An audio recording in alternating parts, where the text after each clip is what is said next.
कि एक गुरुजी थे। पहले गुरु लोग चेलों को ज़्यादा रखते नहीं थे, कुछ दिन रखा सिखाए फिर भगा देते थे, जाओ भागो, धक्के खाओ, कुछ कष्ट सहो, तब साधु बनोगे, जाओ घूमो फिरो, कुछ ज्ञान प्राप्त करो। तो गुरु महाराज ने चेला को भगा दिया, बोले जाओ, कुछ दिन सेवा में रखा, बोले जाओ घूमो फिरो, 4 कुंड घूमो और नियम बता दे, ऐसे ऐसे रहना है, ये रहनी है तुम्हारी, इस तरह से रहना है, इस सावधानी से रहना, घूमो, कष्ट सहो। तो कहते चेला 12 साल घूम के आया, 12 साल लगे उसको, सब जगह, एक रात से ज़्यादा कहीं रुकता नहीं था, पूरा देश घूमा 12 साल में, 4 धाम, सप्तपुरी, पूर्व पश्चिम उत्तर सब पैदल पैदल घूमा, खूब भजन किया, गुरुजी ने जैसे बताया था वैसे।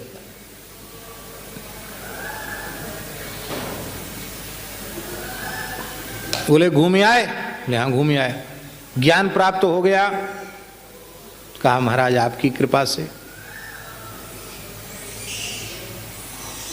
वाह बहुत अच्छा हुआ। तब तक उसी क्षेत्र का कोई आदमी मर गया और महात्मा की कुटिया के आगे से उसकी राम नाम सत्य है, गोपाल नाम सत्य है, सत्य बोलो गत्य है, ये अंतिम यात्रा जा रही थी। तो गुरु महाराज ने कहा जा, ज्ञान प्राप्त करके आया है तो पता लगाकर बता।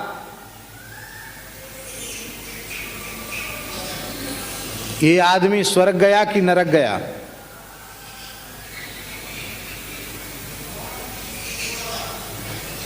और चेला गुरुजी ने डांट के भगाया तो गया तो सही, लेकिन वो ये कैसे पता चला है कि जिसका मुर्दा जा रहा है वो स्वर्ग गया कि नरक गया? लौट के आया, कहाँ गया? बोले गुरुजी सब जगह घूमे फिरे, भजन भी खूब किया, पैसा नहीं छुआ, वाहन में नहीं चढ़े, किसी से कुछ मांगा भी नहीं, खूब राम राम किया, सब किया, पर ये ज्ञान तो महाराज नहीं मिला। तब क्या खाक ज्ञान सीख के आया? इतना भी तुझे पता नहीं है?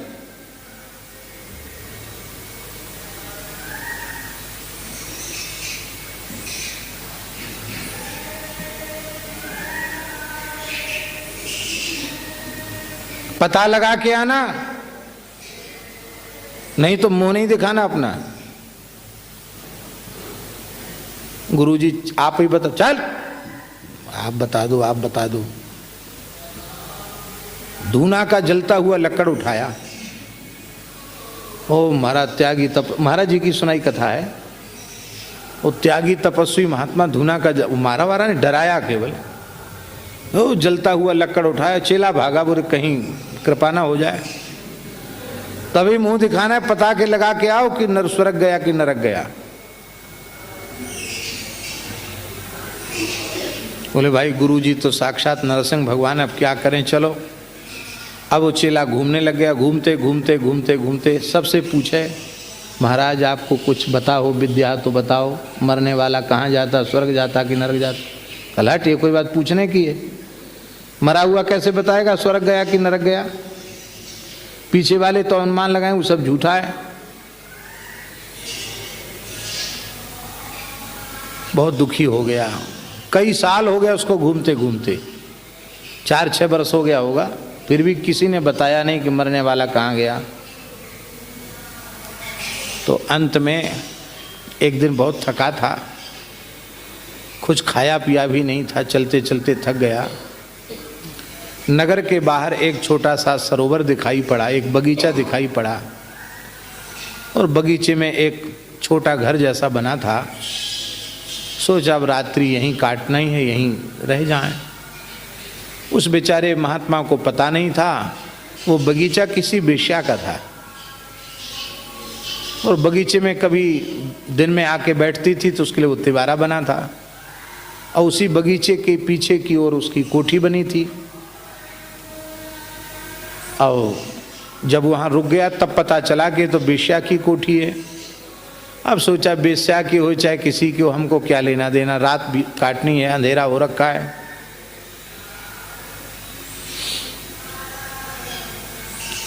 एक रात काटनी है, कैसी वो रात कट जाए। तो रात भर बेचारा वहां राम राम करता रहा, पड़ा रहा। सवेरे एक मुर्दा गया वहां से, सामने से। तो बेश्या ने अपनी लड़की से कहा, ए, पता लगा के आ, ये स्वर्ग गया कि नरक गया। वो महात्मा ने सुन लिया, स्वर्ग गया कि नरक गया। गया वहां, वो लड़की गई, बोली मां वो तो स्वर्ग गया है। अच्छा ठीक है, बहुत बढ़िया।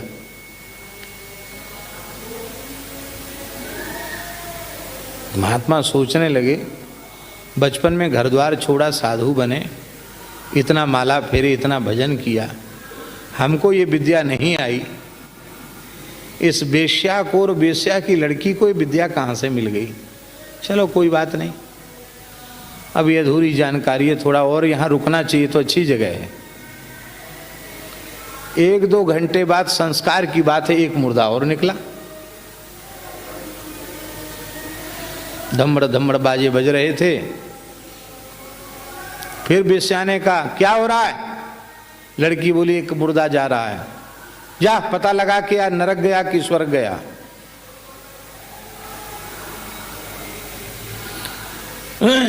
वो लौट के आई, बोली नरक गया। नरक गया, अरे राम राम, नरक गया, जाने दो। महात्मा जी ने कहा बस हमारी तो मंजिल पूरी हो गई, सच्चे गुरु मिल गए जो बतावें स्वर्ग गया कि नरक गया। तो महात्मा गए बिना किसी संकोच, महाराज जी की सुनाई हुई कथा है, बिना किसी संकोच के उस बेश्या को दंडोत प्रणाम के, लौट के, माताजी प्रणाम। अरे राम राम, आप महात्मा हो के क्या कर रहे हो इतने बड़े जटाजूट, मैं तो बेश्या हूँ, प्रणाम क्यों कर रहे। बोले महाराज मेरे गुरु महाराज बड़े नाराज हैं, कहते ये ज्ञान प्राप्त करके आओ तो मुंह दिखाना, मरने वाला स्वर्ग गया कि नरक गया। आपने अपनी लड़की से पूछा और लड़की ने कहा कि स्वर्ग गया नरक गया, तो आपने कैसे पता लगाया, आपकी लड़की ने कैसे पता लगाया। तो बेश्या हंसने लगी, बोले ये बात अब हमारी लड़की से ही पूछ लो, मैं तो सामने हुई हूँ, पर लड़की ने बताया ना कि स्वर्ग गया नरक गया, तो महाराज आप ही पूछ लो। तो उसने कहा ये बाबा जी जानना चाहते हैं कि पहले जो मुर्दा गया था वो तुमने बताया स्वर्ग गया, और 2-3 घंटे बाद जो मुर्दा गया तो कहा नरक गया, तो तुमने कैसे जाना कि पहले वाला स्वर्ग गया दूसरे वाला नरक गया। तो उस बेश्या की लड़की ने कहा सीधी सीधी बात है, पहले वाला जो जा रहा था उसके पीछे लोग रोते हुए जा रहे थे, कह रहे थे बहुत अच्छे सज्जन आदमी थे, जीवन में कभी किसी पर गुस्सा नहीं किया, कितने दयालु थे, सबके काम आने वाले थे, सदा सत्य बोलने वाले थे, और कितना उनका प्रेम था दीन दुखियों के प्रति, गरीबों के प्रति, मेरी तो ये भलाई की, मेरी तो ये भलाई की। इतने अच्छे आदमी को तो और कुछ दिन यहाँ रहना चाहिए था।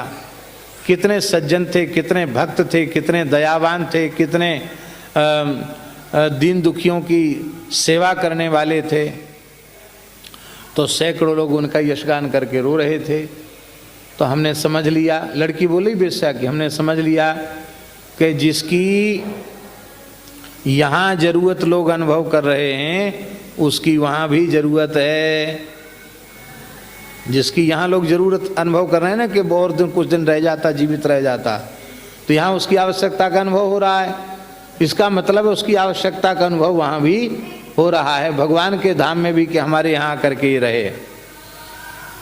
और दूसरा बोले लोग जा तो रहे थे पीछे से, लेकिन काना फूसी करके ही कह रहे थे बहुत अच्छा हुआ मर गया। अरे राम राम, साहब को परेशान करता था, नाको दम किए था, हमारे साथ ऐसा किया, जा क्यों रहे रे। बोले भाई नाते रिश्तेदारी है, जाना तो पड़ेगा मुंह दिखाने के लिए। अच्छा हुआ मर गया।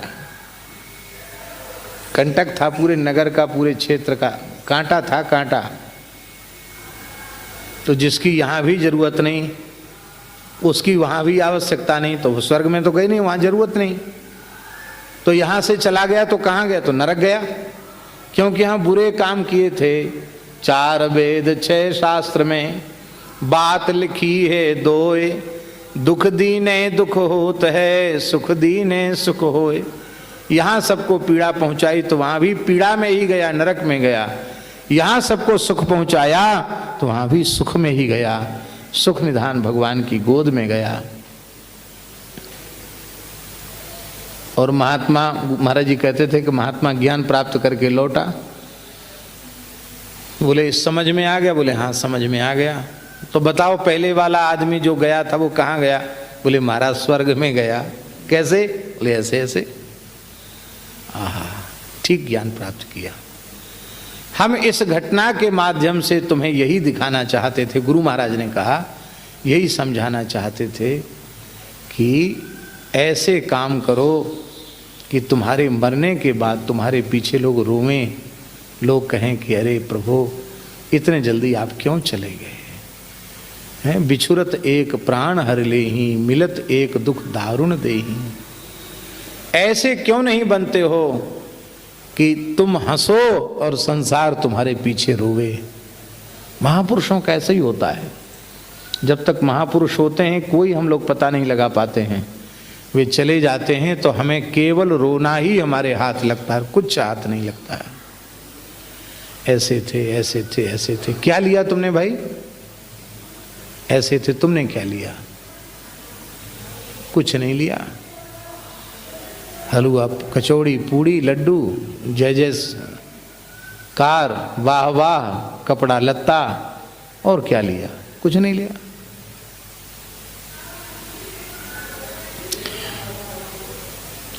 पैदा होने में हम परतंत्र थे, लेकिन मरने में हम परतंत्र नहीं हैं। हम अपना परम कल्याण का साधन कर सकते हैं, ये स्वतंत्रता भगवान ने हमको दी है।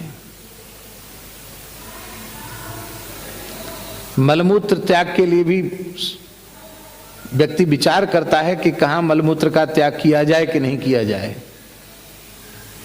गंदी जगह पर मलमूत्र का त्याग भी नहीं करता व्यक्ति, तो देह त्याग जैसी तैसी जगह क्यों करो? श्रीधाम वृंदावन में शरीर छूटे, श्री अयोध्या जी में शरीर छूटे, श्री चित्रकूट में शरीर छूटे, अथवा मुक्ति क्षेत्र काशी में शरीर छूटे, श्री गंगा यमुना के तट पर शरीर छूटे, संतों के बीच में शरीर छूटे। मरना जहाँ विदेश, मरनो भलो विदेश में, जहाँ न अपनों कोय। अभी हम एक गांव गए थे, उस गांव में एक महापुरुष मिले। उन महापुरुष ने यही बात कही, मैं तो चाहता हूँ कि मैं अपने परिवार के बीच में न मरूं, मैं संतों के बीच में अपने प्राण त्यागूं।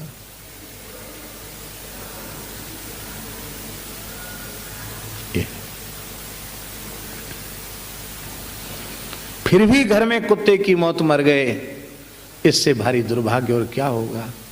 रो रो कर प्रार्थना करो ठाकुर जी श्री जी से, हे प्रभु धाम की रज हमें प्रदान कीजिए, धाम का आश्रय हमें प्रदान कीजिए। अथवा ऐसा भजन साधन करो कि तुम्हारा घर ही अयोध्या बन जाए, तुम्हारा घर ही वृंदावन बन जाए। घर में ठाकुर जी हैं, श्री जी हैं, कथा कीर्तन हो रहा है, संतों का आवागमन है, आपके घर में ही सब तीर्थ हैं।